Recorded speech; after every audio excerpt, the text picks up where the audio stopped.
I am Cédric Vanbecelaere. I'm from Belgium. I'm a master student political science, and I'm doing my master thesis on why homosexual Americans voted for Donald Trump. So that's why I wanted to interview you to have your perspective on why you voted for Donald Trump. Well, thank you for having me.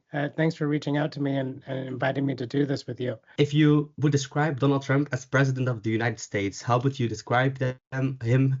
Which words would you use? I would say that Donald Trump, in his first term, he was very efficient.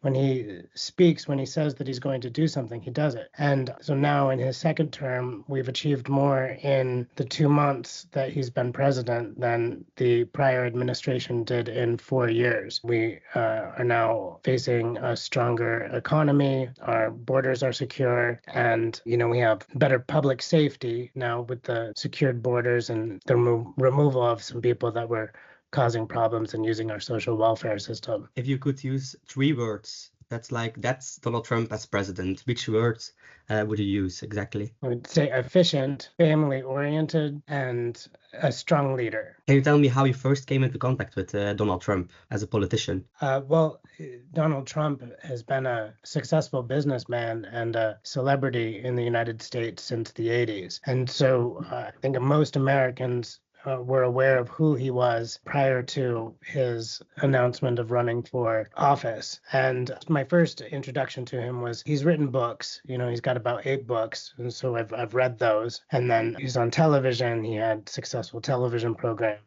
So just knowing him generally in the public eye before his presidency. Have you always supported Donald Trump, or has your opinion changed over time? I mean, I supported him as a successful business person and a public figure in the United States. When he took his first term, I think it was refreshing that he was saying things that other people weren't saying. He was very direct. And then I think he got in a little bit of trouble because of his brashness. He was being a little too blunt because we were enjoying that type of speech. And I think he went a little too far during the first presidential candidate debate against, for his second term, and it worked against him. And he lost the second term, but now he's back. And I think that he's learned how to sort of talk in a more subdued manner, although we still enjoy his wit. And, as he points out with common sense, things that weren't working in the previous administration. Okay, so you voted for him in 2016 and 2020 also. And do you always vote Republican in your lifetime, like for presidential elections and Senate elections? I did vote Democrat once. It was for President Obama. I think that we were all looking forward to having an African-American president. And I think the majority of Republicans voted for President Obama as well. And so I did vote Democrat during the Obama administration. So 2008 and 2012 votes. Yeah, yes. Yeah. Are you registered as a Republican? Do you identify yourself as a Republican for the rest? I registered as a Republican when I think I turned 18. Back in the 90s, 1996, 1998, I had been raised with family values and to support a strong economy. And during the time that I registered to vote initially, Democrats were focused more on social welfare. Over time, the Democrats have used the LGBT community to gain critical mass to support their candidates, but that wasn't always the case. So until about the 2008 election, there was no focus on the LGBT rights as part of that. So it was a focus on a strong economy and family values. And with family values, what do you mean by that exactly, if I can ask? Well, family values in terms of supporting a strong family nucleus, raising your children with values. Traditionally we've been religious families, Christian, and then more recently with more immigrants. But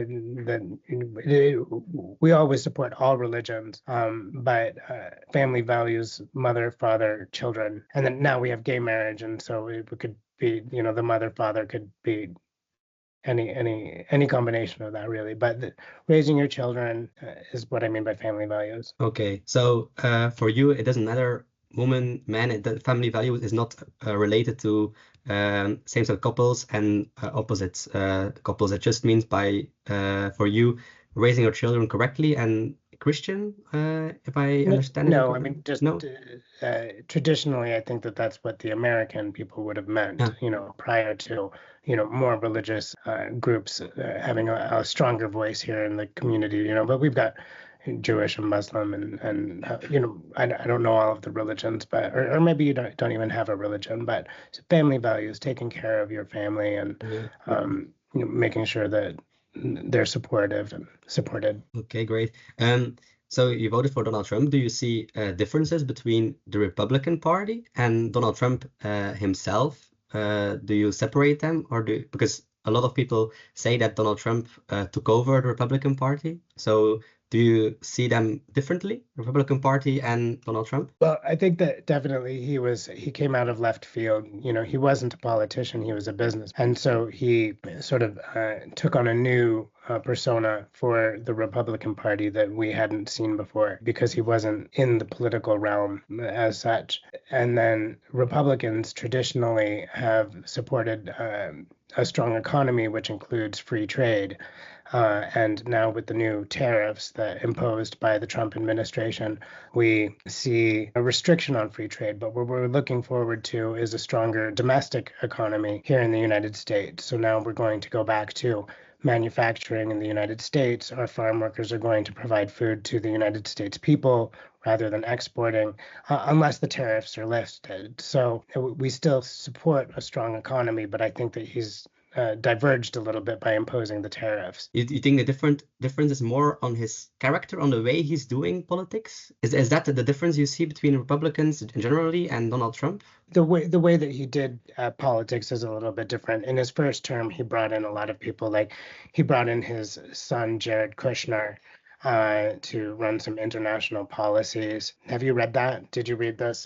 Did you read Jared Kushner's book, The Breaking History? I read his book. No, Yeah, sorry. so the media during the first term restricted what we could see of the Trump administration, of his accomplishments. And so the conservative voter had to start looking for alternative sources for news because the popular media wasn't reporting on what he was accomplishing.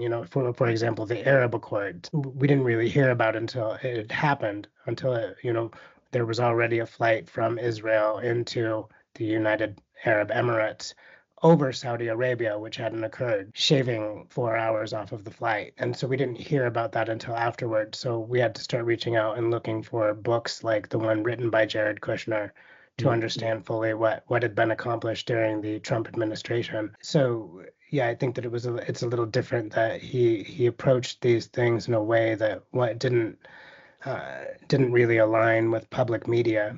Their messaging was stifling how he had to act, and so he started reaching out and using Twitter and using other social medias. Now he's using TikTok because we can't rely on the media, the public media. So you voted for Obama first and then for Trump. What was the switch for you that you thought like the Democrats are not? I voted for Obama because he was an African American. That was the only reason mostly. That was the only reason that I voted for him, is that at the time, if you think back to 2008, we were still the country was still very divided racially, and so I think that we were looking for an African American to represent us, and Obama gave us that opportunity. But I wouldn't say that I aligned with what he represented or what he accomplished. I think he created a very poor economy, and then we started seeing a lot of these social welfare programs that were taking away a strong economy. And so Donald Trump fixed that. And then we saw during the Democrat Biden administration that we regressed back to a poor economy again. So again, I support the Republican strong economy values. And when in 2016, 2015, I think, we saw Donald Trump coming down from the escalator, when he announced his candidacy, were you like, that man I support, or were you a bit cautious? Did you first saw the debates, for example, before you made your opinion? Well, I think I supported him prior to that. Like I said, he was a successful businessman, a public figure in the media prior to. And so I remember The Simpsons did the thing about him coming Yeah. down the escalator. So I know the video clip, but I'm not particularly focused on like news media and how I get my information. So I know the clip that you're referring to, but I don't, it wasn't important to me. So you support him as a businessman, and then when he announced his candidacy for president, you were, okay, I support him. You were not like Ted Cruz or Marco Rubio or Bush. You were directly Trump. This man is my candidate. I think I supported Donald Trump as a businessman, and I was following his activities prior to his announcing his presidency.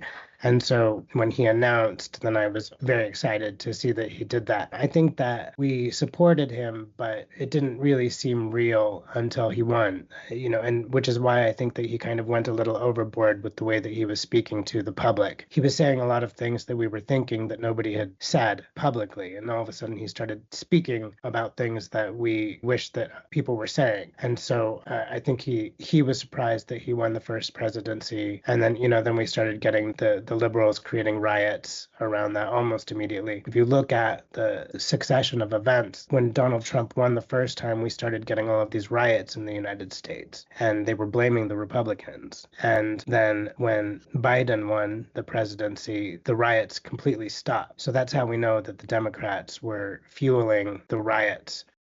In 2024, you voted for Donald Trump again. What were for you the primary reasons that led you to vote for Trump? Are there specific reasons why you voted for him this time? Yeah, I would vote for a woman. The last administration made a mockery of the United States. They were destroying our economy. They were destroying us socially. They were dividing us among the people. So if there had been an alternative, I might have voted for an alternative president. But what they presented to us, the ridiculousness of what they were offering as an alternative, wasn't something that I would have supported. You mean Kamala Harris as alternative? Yeah, Kamala Harris was not going to be a good leader in terms of international relations, in terms of economic management. Her social policies were dividing the nation, and public safety was down. So that was never an alternative for me. So you voted mostly because there was a lack of alternative, but are you like... No, I don't. It's not that there was a lack of alternative. I voted for Donald Trump, but there was no alternative offered. So I did vote for Donald Trump. There was no alternative offered to us. And I think the American people knew that. They knew that she was a ridiculous offer, and nobody voted for her, and she lost tremendously. We weren't given an alternative. In the future, if we were given an alternative of I know that people want a woman president, and we will see a woman president. But what we want to do is we want to see a female president that is capable and accomplished and has policies that will align with the American values. What were the most important issues for you this election? And what were the exact issues that you think that's why I voted for Donald Trump? Yeah, economic management, the amount of money that was being spent on social welfare programs outside of the United States. The immigration was an issue. We were spending a lot of money on social welfare for foreign immigrants to come into this country from other places. And we were not supporting our own people, such as veterans of military affairs, and public safety was down a lot because of the people that were coming into the country undocumented. We didn't have a way to regulate their behavior. Yes, that's what. Okay. Do you agree with Trump on all the issues, or are there issues where you more align with the Democrats or with Libertarian Party, or like are there issues where you don't align with Donald Trump with? I think that the LGBT voters support gay marriage, and so any suggestion that would be overturned would not be supported. Gay marriage was. We have 2 decisions by the Supreme Court that should be upheld, and so we will continue to support that. I haven't seen him do anything yet that is not in line with my values. Do you have an example? For example, he rolled back some protections for LGBT people on the workplace. I was thinking, I think what the American people are looking for are competent individuals within the workplace, people that do their job based on competency and not based on gender, religion, or race. I don't think that he took away protections, but I think that he enforced the fact that we need to be working based on our competencies. Yeah. Something else, as a president, which values and characteristics do you consider essential, not related to Trump?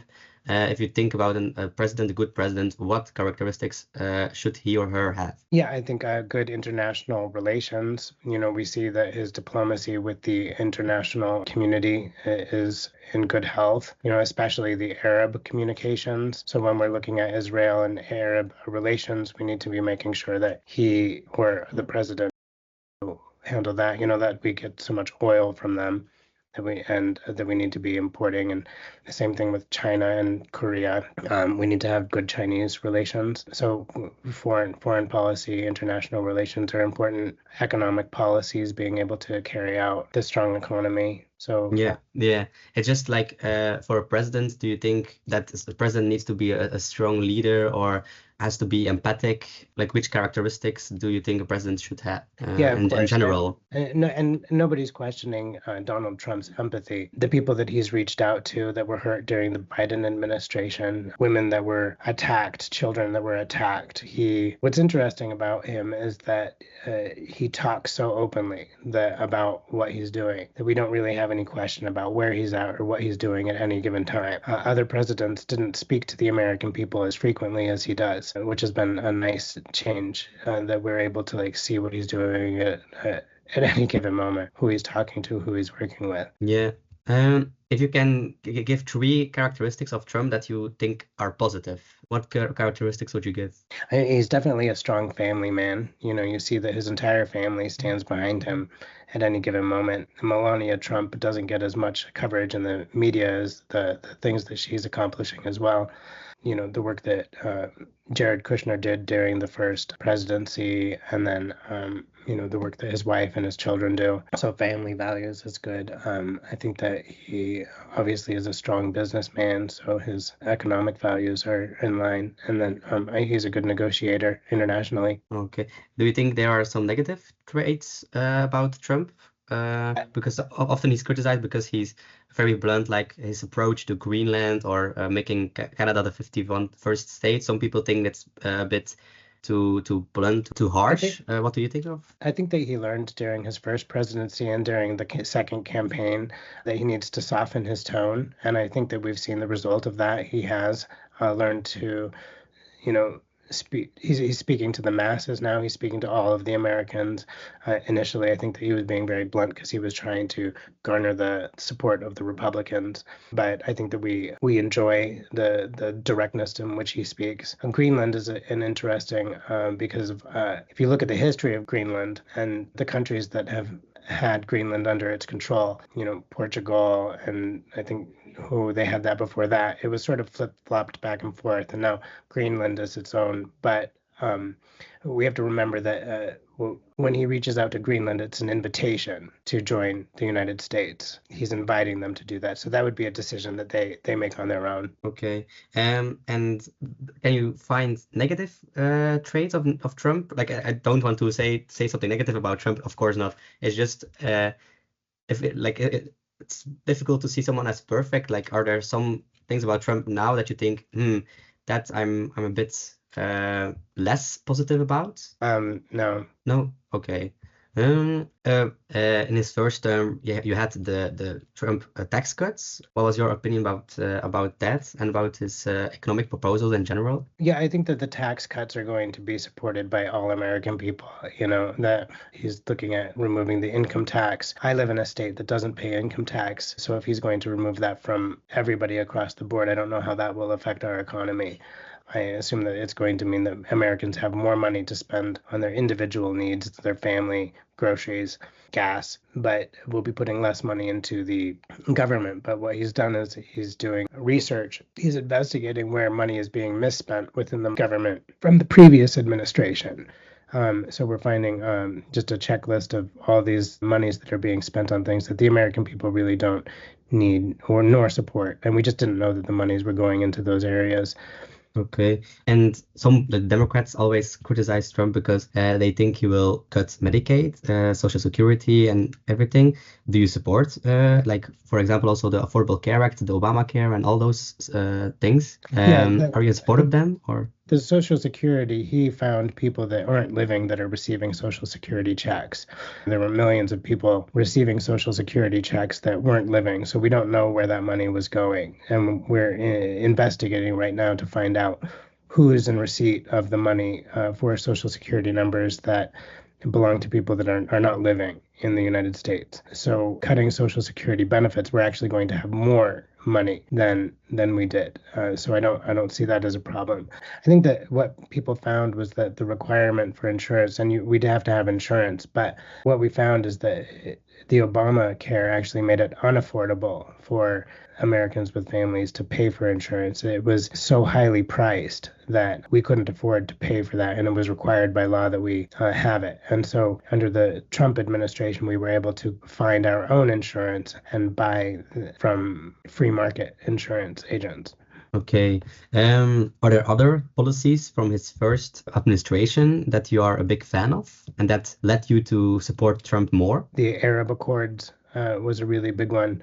I think that we saw that there was no war during the first Trump administration, which we hadn't seen in other administrations prior. And I think that that type of speech that he's criticized for being blunt, the lack of war was partly due to that, because we know that he's a president that's not going to mess around when he sees an injustice. So what we were able to do with Israel and the United Arab Emirates was to find a balance in between the two and open up those communications between the two countries. And the other Arabs were supportive of that. And then we saw that rollback during the Biden administration. And now we're in the situation that we are. And so I look forward to world peace. Okay. So for you, international peace and economic policies are the most important, if I read it correctly. Yeah. Yeah. So if I'm correct, you are homosexual yourself? Yeah, I'm president of the Log Cabin Republicans of Yes. Wyoming, which is a conservative LGBT organization. I run the Wyoming branch. So how important is your sexual orientation to your political choices? How important is that?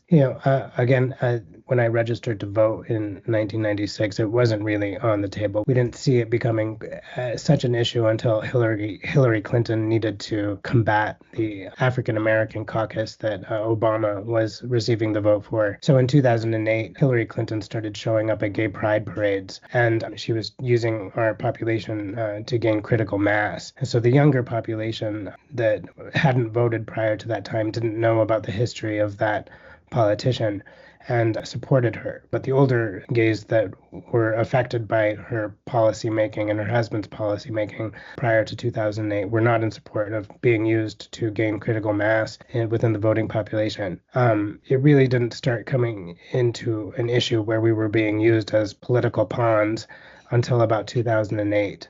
And so, yes, we do support gay marriage. Obviously, that's important, and transgender rights and everything. But no, it's not the first thing that comes to mind when I make a political decision, because it wasn't an issue until shortly ago. So according to you, it doesn't have a big influence on who you vote on who you vote for? I don't see him doing anything that is jeopardizing our rights.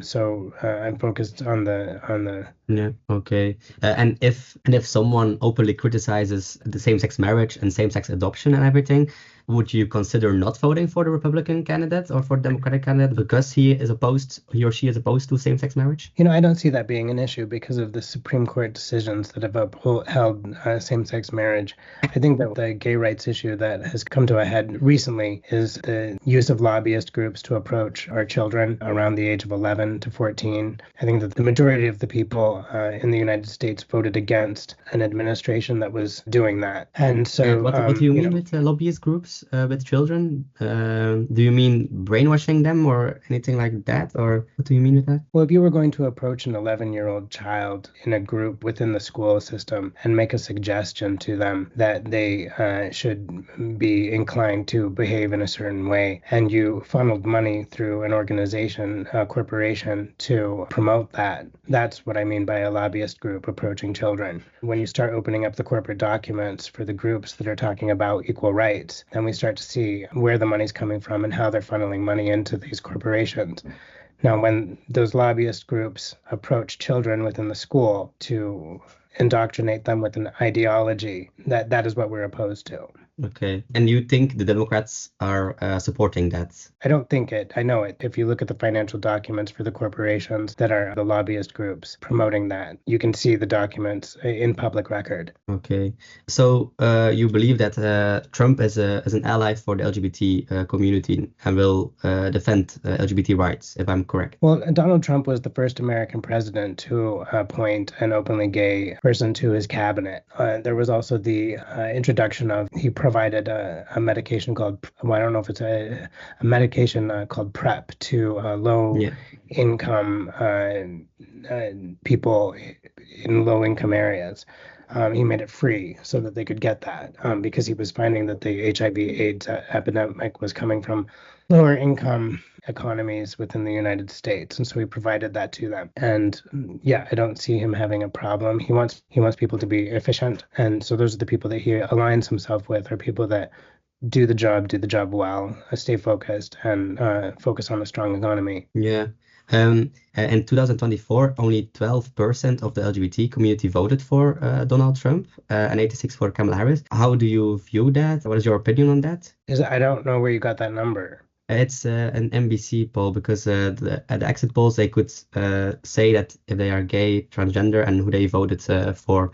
And I can send you the article if you want, but there are also other articles that state that a vast majority of LGBT Americans vote for the Democratic candidate. So I was just wondering, what do you think of that? I think I would be very careful as to where I got that type of information. If you look at those polls, I think you're going to find that, number one, the type of study that they used, the last numbers that I saw were coming from phone polls. And so that would mean that people were answering survey questions over their phone. Number one, they were answering their phone. And number two, they were answering a survey that was sent to them via text, which I don't know anybody that would do that. And so to get those numbers and say that you have these numbers, I think that you need to look at the reliability of those studies. And then you have to look at who is funding the organization that is releasing that news source. So that would be my question. You don't believe that a majority of the LGBT Americans voted for Kamala Harris? No, I don't. I think that Donald Trump received an overwhelming number of votes from the LGBT community. I think that he's supported by African Americans, by Latinos, and by the LGBT community. And I think Do you consider yourself part of the LGBT community? It's just a question and personal information question. Yeah. Okay. I'm the president. yeah, but I'm the president of the LGBT sometimes community. some of my friends don't consider themselves part of the community because they don't think it's necessary to have a community, and so that's why I just asked if you consider yourself part of. But there are some criticism towards his approach of the LGBT issue. For example, recently he removed the T from the government websites, so it's only LGB anymore. What do you think of that? What is your opinion on that? He might be saying that we don't have government funds to be looking into certain things. What I noticed here in Wyoming was there was this talk within a health organization for this thing. It's called Latinx. Latinx is the Latino transgender population. In a community of 10,000 people, we just don't have that population. It's not here. And if it is here, it's like one or two people. So the idea that they're going to be creating grants and searching out funds to support a group of people that doesn't exist within our population here in this small community, it seems like a misrepresentation of funds. So there may be more to it. I don't think that he's particularly trying to like single out a group of people and hurt them. So there may be more to that, and it might have something to do with the program, the DEI program, diversity, equity, and inclusion. So the removal of that from our government might have something to do with that. So those pages, removing the T, I think that there's probably more to that story. Do you support the removal of DEI and diversity, equality, and inclusion projects? Do you support the removal of that? I support the removal of funds being spent in a way that is not beneficial to our community as a whole. You know, if they're spending money on things to create transgender rats, we may not be needing to like spend money on that. You can certainly get private funds for that type of research. So a lot of Republicans say that we have DIY and businesses and corporations that Black people, homosexual people, minorities are being privileged, having privileges with having jobs and everything. Do you believe that's true? And do you think that's something wrong? Yeah, I do think it's true. We're giving jobs to people that aren't qualified over people that have higher qualifications. And so we need to support people that are doing the work and staying focused and putting in the effort to reach the highest level of their success versus giving a job to somebody who skipped over some steps and isn't doing the work. Yeah. The ban on transgender people serving in the military, he imposed the ban and nobody are doing it. What do you think of that? Well, our military is to train precision killers, and anything outside of that mission is a distraction. So if it's a ban on a person being able to accomplish that task, I don't think that that's true. But I think that that's just another version of the diversity, equity, and inclusion ban from the government. So you support the ban of transgender people serving in the military? I think that we need to take into consideration the purpose of our military. What is the purpose of our military, and what are we trying to accomplish? And if it doesn't fall within those lines, then it shouldn't be part of that mission. So you think the military has a purpose, and everyone that's not following, is not helping with that person, rightfully being removed from the military? And you believe that transgender people? Why are they in the military if they're not going to serve that purpose? Yeah, but with banning transgender people from the military, do you think that's helping the purpose? Because I haven't heard if you're in support of banning transgender people I guess I just don't have an example of like who would be like in line with that mission. That how do they do it in Belgium? Are there transgender people in the military, and is there like a program? Yes.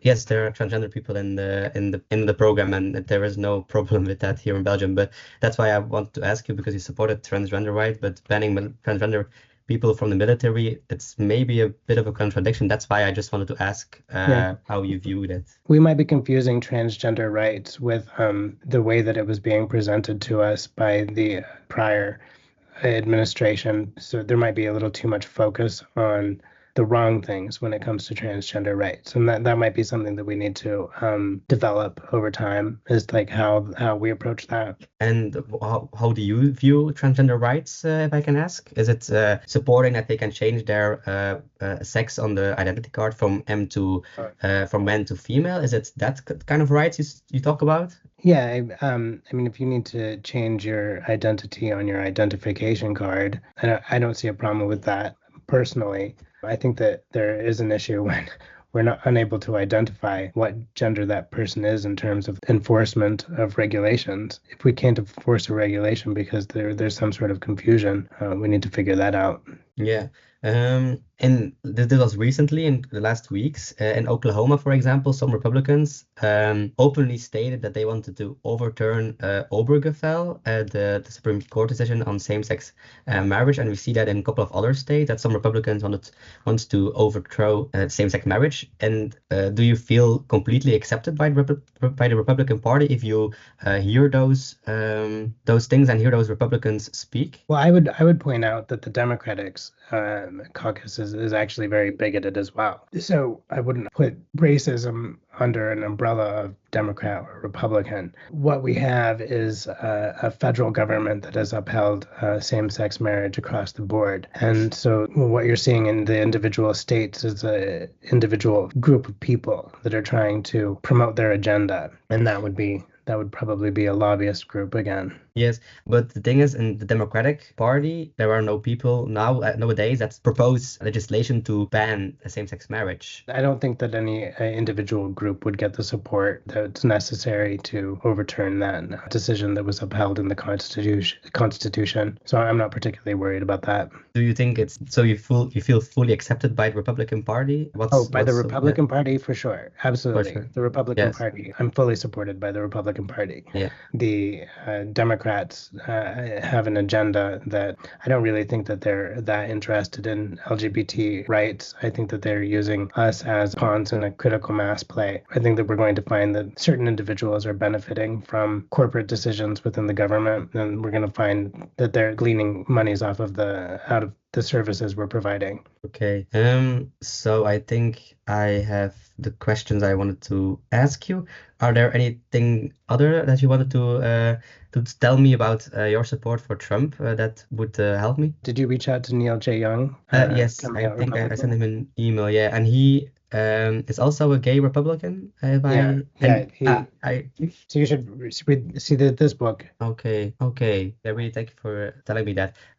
I saw a question I didn't tell you because Wyoming is quite conservative. Your social circle is more Democrat or Republican minded? My personal social circle is very conservative. You know, we've got the cowboys, the industrial blue collar workers, and those are mostly the people that I hang out with. Yeah. And then I move in and out of social circles. Okay. Do you have Democratic friends and Democratic gay friends that you're discussing politics about? I don't tend to hang out with very many people that are Democrats just because of their perspectives. And I don't really tolerate sort of a blind allegiance to emotion. What do you mean with that? Blind allegiance to emotion? I find that a lot of Democrats don't really think logically. They don't approach things with common sense, and so I think that they latch on to an emotional response and then just move with that, and they don't think scientifically or and you're a master's student. I was too, and so I think it's in terms of statistics. I think in terms of reliability. And so in science, and so I don't tend to surround myself with emotional people. And your gay friends are also Republican, I suppose? Yes. Okay, great. I wanted to thank you very much for this interview. Thanks for reaching out to me. Thank you. Thank you very much. Yeah, have a nice day. Have a nice day. Bye.